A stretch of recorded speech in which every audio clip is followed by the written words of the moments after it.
कृष्ण मंदिर सेक्टर 10 से यादव कल्याण परिषद का सेवा अधिकारी पंडित गोपाल कृष्ण कौशिक जी। राधे राधे। जय श्री राधे।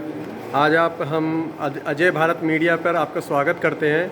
और आज कुछ लोगों की पितृपक्ष को लेकर के जो भ्रांतियां हैं उनके मन में, उसे दूर करने के लिए हम आपके पास आए हैं। उम्मीद करेंगे कि हमारे दर्शक जो आपके द्वारा जानकारी दी जाएगी उसे जान करके पितृपक्ष के विषय में असली बातें जान पाएंगे। सबसे पहले मेरा सवाल होगा आपसे कि पितृपक्ष में लोग क्या करें? देखिए, सनातन धर्म के अंदर अपने पूर्वजों के निमित्त जो है दान पुण्य इत्यादि की प्रथा सनातन धर्म के अंदर ही है जी। और हमारा धर्म ही हमें ये भी सिखलाता है कि मृत्यु के उपरांत भी हम जो है जी, जो हमारे पितृ हैं, जो पितृलोक में निवास करते हैं, जी जी, जो देवता हैं, उनके निमित्त ये 15 दिन का एक पक्ष आता है जी, जिसमें जिस तिथि में जिस का पूर्वज गया है उसी तिथि में उसको अपने घर ब्राह्मण बुलाकर उसको भोजन इत्यादि कराकर वस्त्र इत्यादि दान करके जो भी उसकी श्रद्धा सामर्थ्य है जी, अपने अनुसार उसको करना चाहिए जी। इस पितृपक्ष का विधान है और यही पितृपक्ष का नियम है।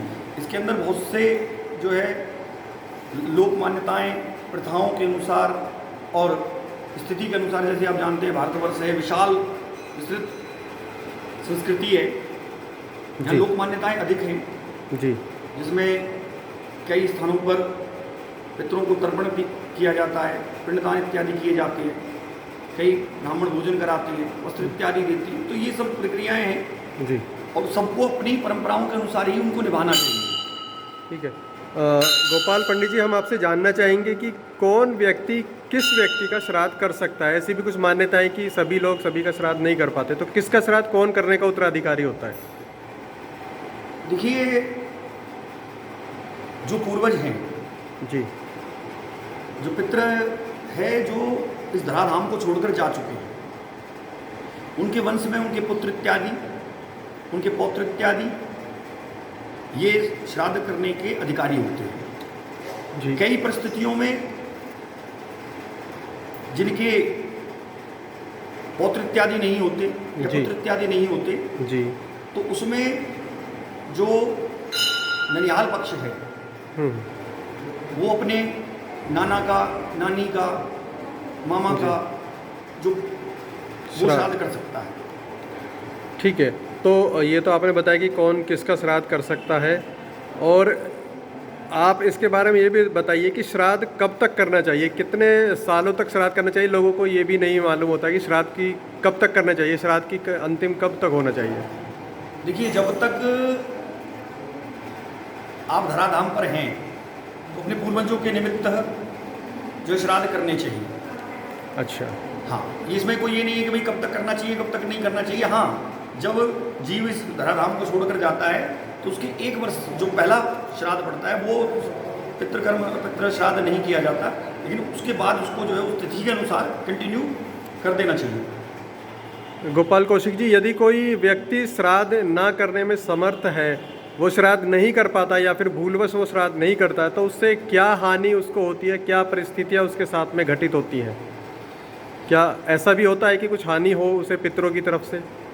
हाँ, देखिए, पितृपक्ष में विशेष रूप से जो आपके पूर्वज पितृलोक में निवास करते हैं, ऐसी शास्त्रोक्त मान्यता है कि इन 15 दिनों के लिए पितृलोक के द्वार खुले रहते हैं और आपके पूर्वज वहाँ से जो है आपका अवलोकन करते रहते हैं कि भैया हमारा जो सगा संबंधी है वो हमारे निमित्त कोई दान पुण्य इत्यादि, कोई तर्पण इत्यादि, कोई पिंडदान इत्यादि करेगा जी, वही उसको ग्रहण करते हैं जी। और वो सब आशा करते हैं।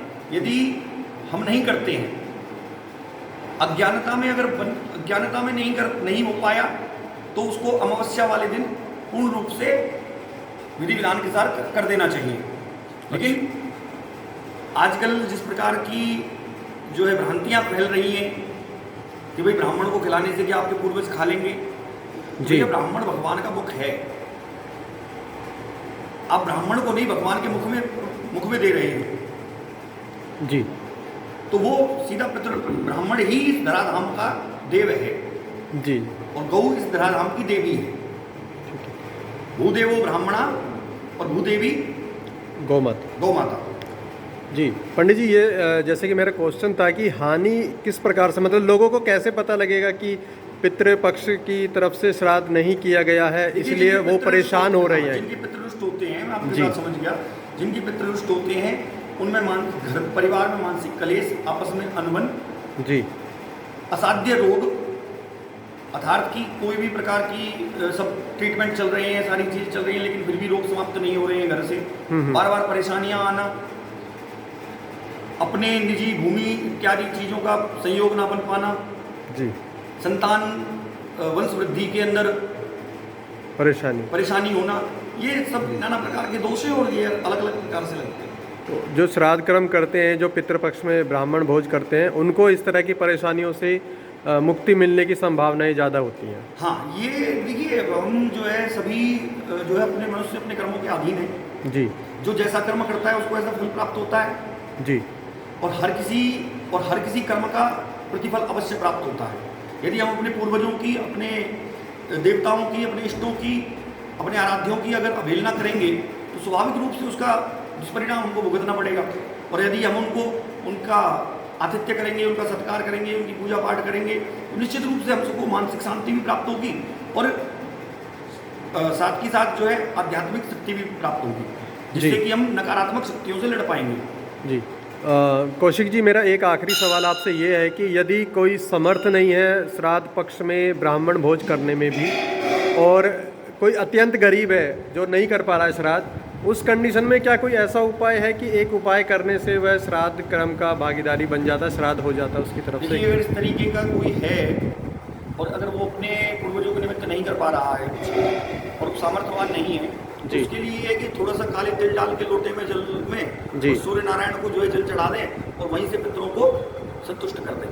क्या कोई मंत्र गाय को अपनी तरफ से, गौ माता को अपनी तरफ से जो है हरा चारा या कोई केला इत्यादि कोई भी एक फल उस तिथि पर जी अपने पूर्वजों के निमित्त उसको गौ माता को ग्रहण करा दें। जैसा कि आपने बताया कि अगर तिथि नहीं पता हो तो अमावस्या के दिन उन सभी का श्राद्ध जो है पितृलोक के अमावस्या के दिन सर्व पितरों का श्राद्ध माना गया है जी, जिसमें भूले भटके भी आ जाते हैं जी, जी, जिसमें समस्त पितरों को अमावस्या वाले दिन उनके द्वारा जो जीव कर रहा है जी, उसके पितरों को उसके निमित्त उसको ग्रहण कर लेते हैं। जी।